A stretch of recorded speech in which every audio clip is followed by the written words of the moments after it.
people, welcome back to my channel. As you can see, we are in the kitchen again. So today I'll be showing you, or we will be making some homemade kebab. That was one of my favorite snacks, or I don't know what to call it, but yeah, so that's what we'll try to make today. I hope you'll stay with me till the end to see how we make homemade kebab. So the ingredients are ground beef or minced meat as we call it. Then we have eggs, about 3 or 4, because we'll be using them. We'll be using maybe one initially, then the rest later on. We have wheat flour. This is all-purpose flour. Then garlic and ginger paste. Then onions, and a few other spices like additives like salt that I'll be adding as we go. So stay tuned, guys.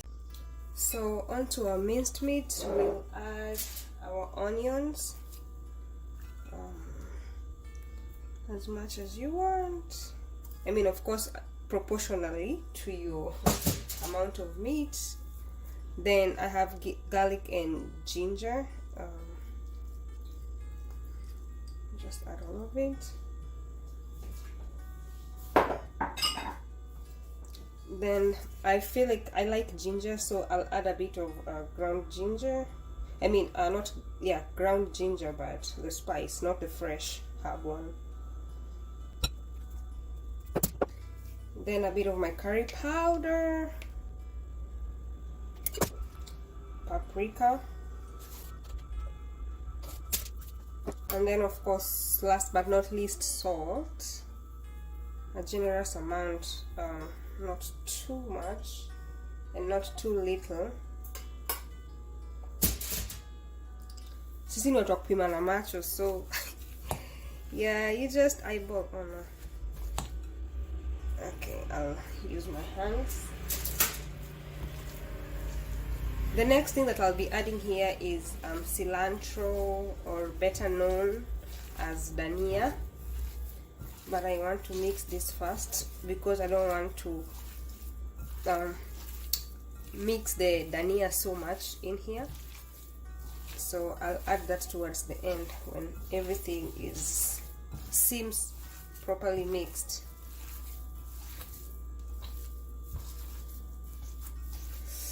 My hands are freezing because the mix just came from the fridge.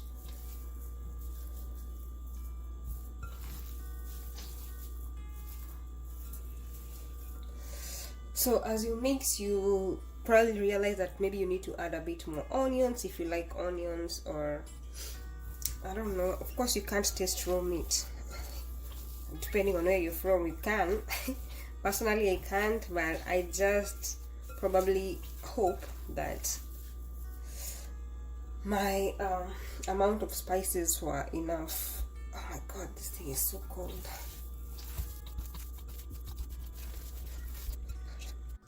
So at this point, I'm adding my dania. Then I'll be adding an egg just to help with the binding, to help me bind the meat together. But all I need is just the egg white and not the yolk. So yeah, I'm trying to be very kienyeji. Yeah, so that's all we need with the egg. The rest plus that yolk, I'll use it later.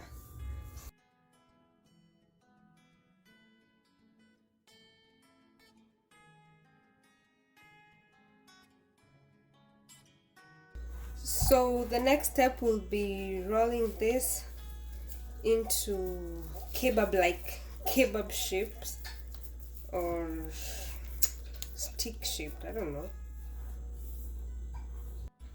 So as you can see, all the rolls have been dusted with the flour, and yeah, and I just mixed the eggs plus the other yolk that I had left initially, and I'll just add a pinch of salt to the eggs so that at least the coating will have a bit of taste.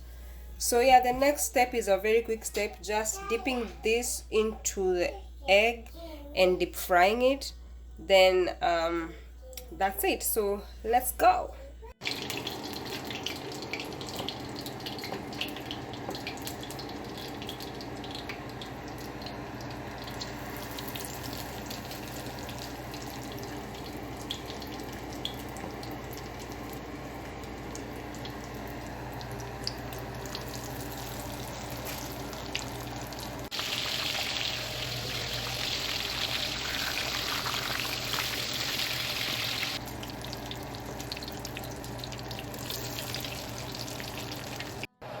So after the first round of deep frying, as you can see, everything is deep fried, looks golden brown.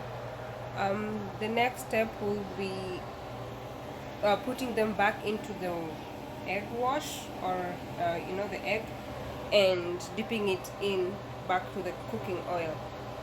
Yeah, so this is just to ensure that the kebabs are properly coated, and you can do this 2 to 3 times depending on how thick you like your coating. So I'll just do one more time. I did it the first time, and now I'll do it a second time. Just take the already cooked kebab, dip it into the egg, and deep fry it again into the